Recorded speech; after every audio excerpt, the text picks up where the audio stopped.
پارتی و یەکێتی لە زیاتر لە 3 دەی حکومڕانیدا لە هەرێم پرس و ڕابێژیان نەکردووە و ئەوەی خۆیان ویستویانە کردویانە.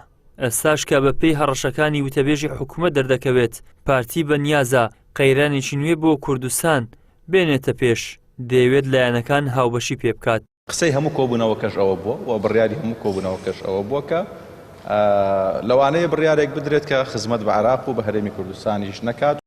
چاودێرێک دەڵێ دەسەڵات مەبەستێتی لایەنەکان بۆ بەرژەوەندی سیاسی خۆی بەکار بهێنێت و هەمیشە لە خەڵکو لە هەموو حزبەکان بێمنێتە تەنیا ئەو کاتە نەبی کە بۆ پرسە نیشتیمانیەکان دەکەوێتە خەتەر پێویستی بە لایەنەکان دەبی لایەنەکان بانگ دەکا باسی شەراکەت دەکا ئەگەنا بڕوایان بە قەزیەی تەوازن و شەراکەت نییە بە هیچ شێوەیەک.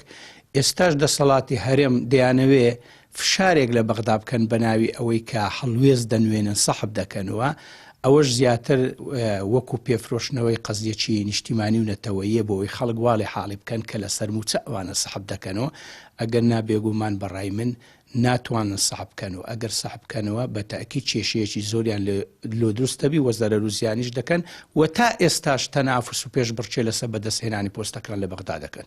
هەر لەو بارەوە چاودێرێکی دیکەی سیاسی دەڵێت پارتی و یەکێتی لە هیچ کاتێک مەبەستیان نەبووە هاوبەشی ڕاستەقینە بە هیچ کەس و لایەنێک بکەن. ئێستاش کە داوا لە لایەنەکان دەکەن لەگەڵیان بن دەیانەوێت شکستی حکومڕانی لەسەر خۆیان لا بدەن. هەر کاتێک هەرێمی کوردستان تووشی قەیران و گرفت دەبی بۆ نمونە ئێستا ئەمە لە سەرەتای ساڵی 2025 موچەی مانگی 12 2024 نەدراوە ئەو پرۆسی سیاسی پەچکەتیە و دەتوانم بڵێم موچەکانی 2025 لە ئەماندا نییە.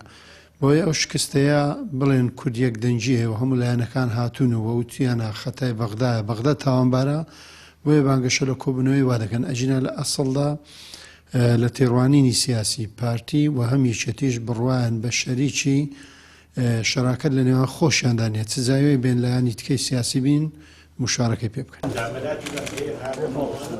لایەنەکانی دەسەڵات لە هەرێمی کوردستان گلەییان هەیە لەوەی خاوەنی زۆرینەی پەرلەمانی ڕێ بە هاوبەشێکی ڕاستەقینە و دروستکراویان نادات چ بگات بەوانەی لە دەرەوەی دەسەڵاتن تا هەست بە مەترسیەک لەسەر دەسەڵاتەکەشیان نەکەن بانگەوازی بەشداری سیاسی بۆ لایەنەکانی دیکە ناکەن ئەو کاتیش کەس وەڵامیان ناداتەوە.